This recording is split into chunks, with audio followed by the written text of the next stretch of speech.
Hallo zusammen und herzlich willkommen zum heutigen Video. Heute zeige ich euch mein Bullet Journal Setup für Mai. Im Mai geht es in meinem Bullet Journal um Bienen und passend dazu um Honig, Blumen und generell die Farbe Gelb. Und da ich bei meinem April-Setup so viel Spaß hatte, ist das Setup auch dieses Mal wieder in einer Art Scrapbook-Style. In meinem Bullet Journal Setup für Mai habe ich so einiges anders gemacht als in meinem Setup für April. Hauptsächlich, weil ich gemerkt habe, dass ich viele Seiten gar nicht oder nur kaum benutze und weil so manche Layouts gar nicht für mich funktioniert haben. Ich bin immer noch jeden Monat dabei, die wichtigsten Seiten und die besten Layouts für meine Ansprüche zu finden. Lasst mich mal gerne in den Kommentaren wissen, ob ihr euch auch jeden Monat ein bisschen mit eurem Bullet Journal ausprobiert oder ob ihr schon die perfekten Layouts für euch gefunden habt. Meine Coverseite habe ich hauptsächlich mit Bienenwaben gefüllt und habe dann verschiedene Elemente oben drauf geklebt. Die Farben, die ich für die Waben benutzt habe, sind die Crayola Super Tips. Dafür habe ich zuerst ein helles Gelb genommen und habe die Bienenwaben komplett ausgemalt. Später habe ich dann ein dunkleres Gelb bzw. ein helles Orange genommen und bin nochmal an den Rändern entlang gefahren, um eine Illusion von Schatten zu erzeugen und die Bienenwaben ein bisschen dreidimensionaler aussehen zu lassen. Ich habe euch die Stifte in der Beschreibung verlinkt. Für mein Bullet Journal Setup für Mai habe ich ein paar Bienen mit Fineliner als Dekoration gezeichnet. Dafür habe ich Zeichnungen von Pinterest als Vorlage genommen, weil ich absolut nicht aus dem Gedächtnis malen und zeichnen kann. Dann habe ich auch noch ein paar Fetzen Zeitung, ein schwarz-goldenes Washi-Tape und ein braunes Paketband reingeklebt. Wie ich diese Blume gezeichnet habe, könnt ihr in meinem Video von letzter Woche sehen. Ich habe euch das Video in der Beschreibung verlinkt.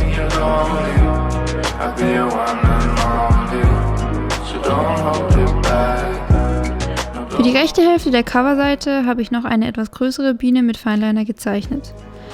Auch hier habe ich wieder eine Zeichnung von Pinterest als Vorlage genommen.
But I have to stay afloat. It's not easy.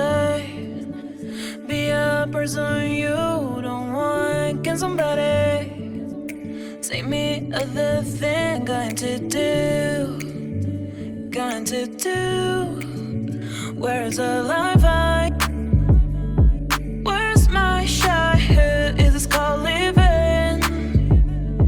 I don't know. Where's the life I? Where's my shy? Who is this called living? I don't know. I don't wanna grow. Just live myself. I don't wanna grow. The things I left behind me. I don't wanna grow. Die Schriftart, die ich für den Großteil von meinem Mai-Setup genommen habe, ist eine sehr dünne und fast schon filigrane Schreibschrift, bei der die Buchstaben etwas auseinandergezogen sind.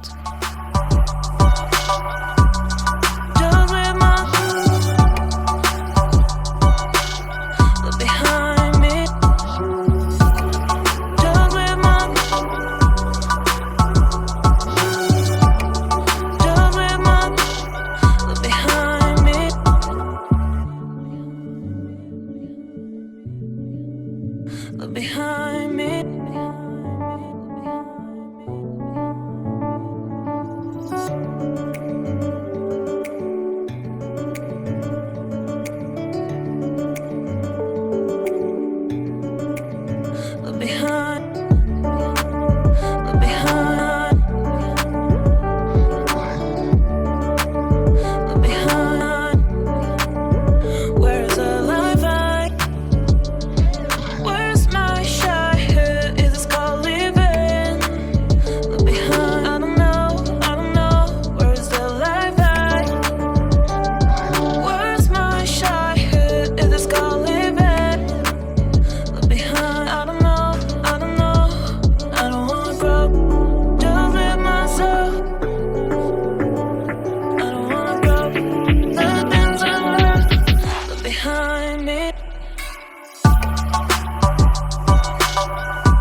Die monatliche Übersicht für mein Bullet Journal Setup im Mai ist komplett anders geworden als für mein Bullet Journal Setup im April.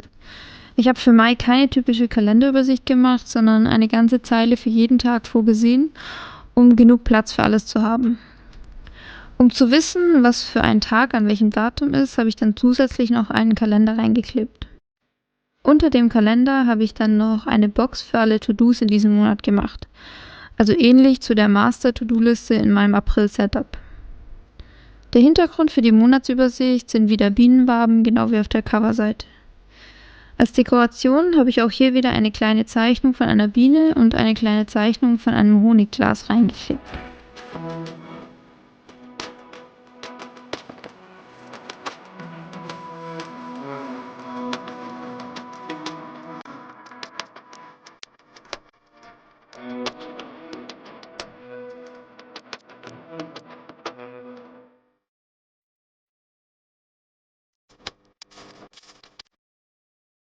Auch ein Habit-Tracker darf in meinem Mai-Setup auf keinen Fall fehlen. Habit-Tracker allgemein waren schon immer meine Lieblingsseiten in meinem Bullet Journal und mich würde mal interessieren, was in eurem Bullet Journal auf keinen Fall fehlen darf. Schreibt mir dazu gerne unten einen Kommentar.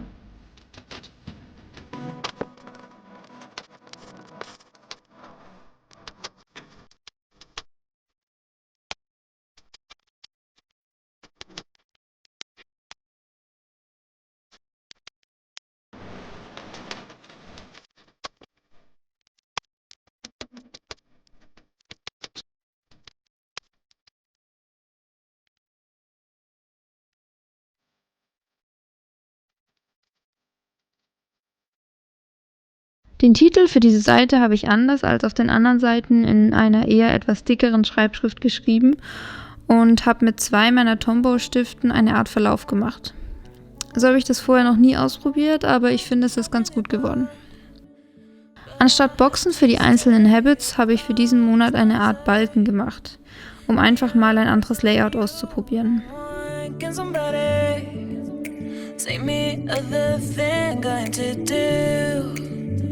Going to do? Where's the life I? Where's my childhood? Is this called living? I don't know. Where's the life I? Where's my childhood? Is this called living? I don't know. I don't wanna grow. Just live myself.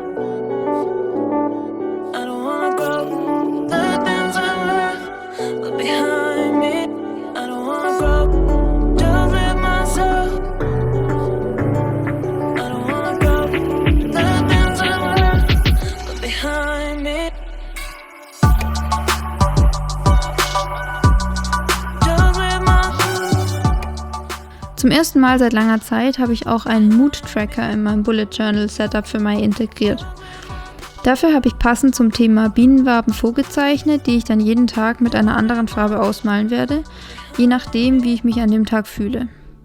Dafür habe ich auch eine kleine Übersicht gemacht, die mir zeigt, welche Farbe zu welcher Stimmung gehört.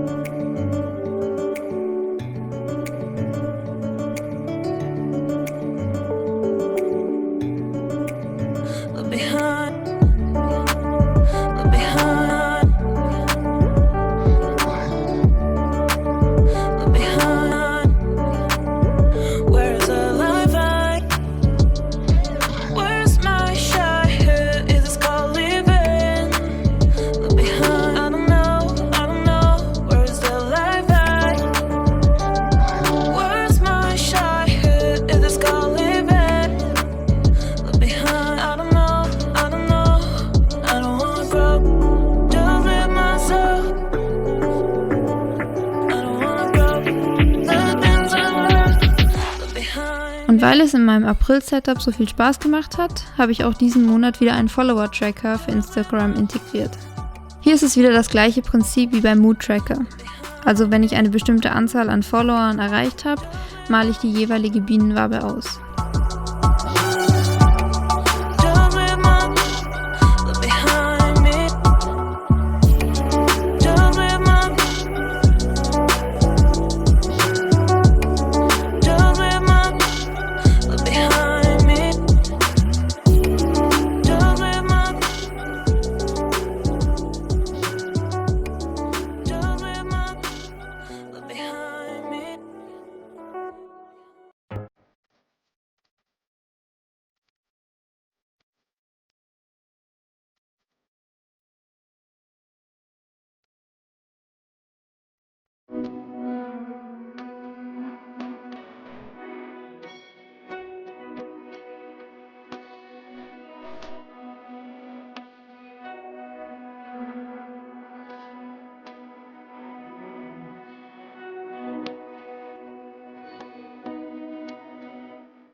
Für mein Mai-Setup habe ich auch eine Art Übersicht über die Wochentage erstellt, um mir aufzuzeigen, was ich idealerweise an den jeweiligen Tagen mache.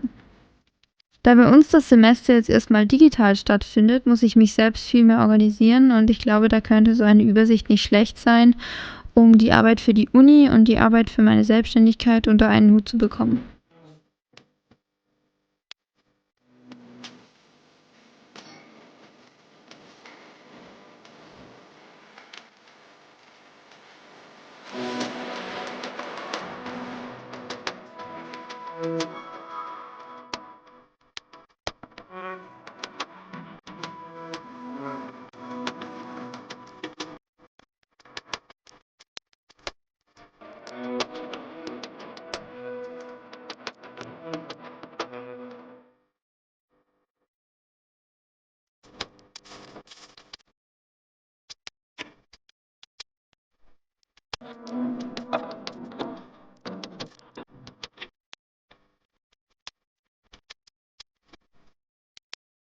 Etwas, das ich auch noch nie gemacht habe, aber vor kurzem erst auf Instagram entdeckt habe, ist ein Self-Care-Bingo.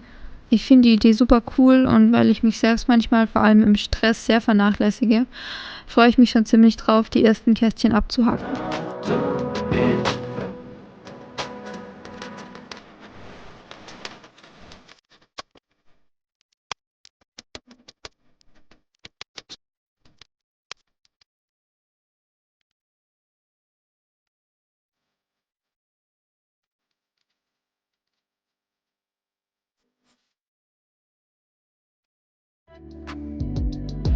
I don't know, I don't know, I don't wanna grow, just live myself.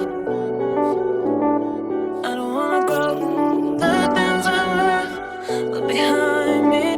I don't wanna grow, just live myself.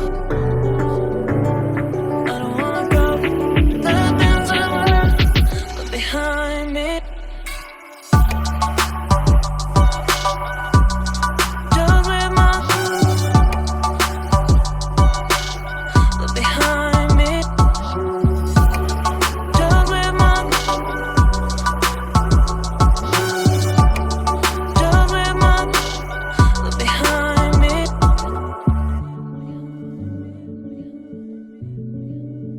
Look behind me.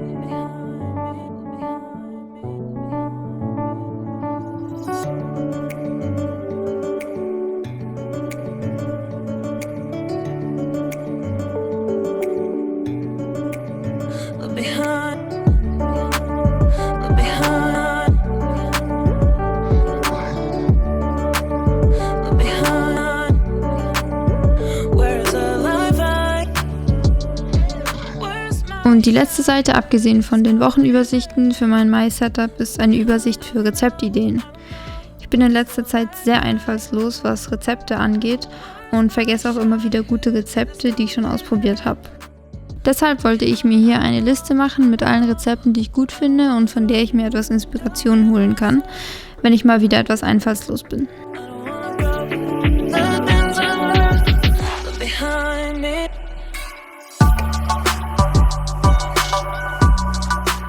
Die Weekly Bullet Journal Setups für Mai werde ich euch erst im Video nächste Woche zeigen, da das Bullet Journal Setup Video sonst viel zu lang wird. Aber wenn ihr das Video nicht verpassen wollt, dann abonniert doch einfach meinen Kanal. Nach meinem Flip-Through seht ihr schon mal eine kleine Preview.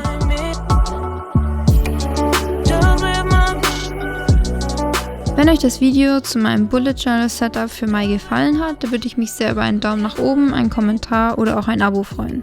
Ansonsten sehe ich euch beim nächsten Mal.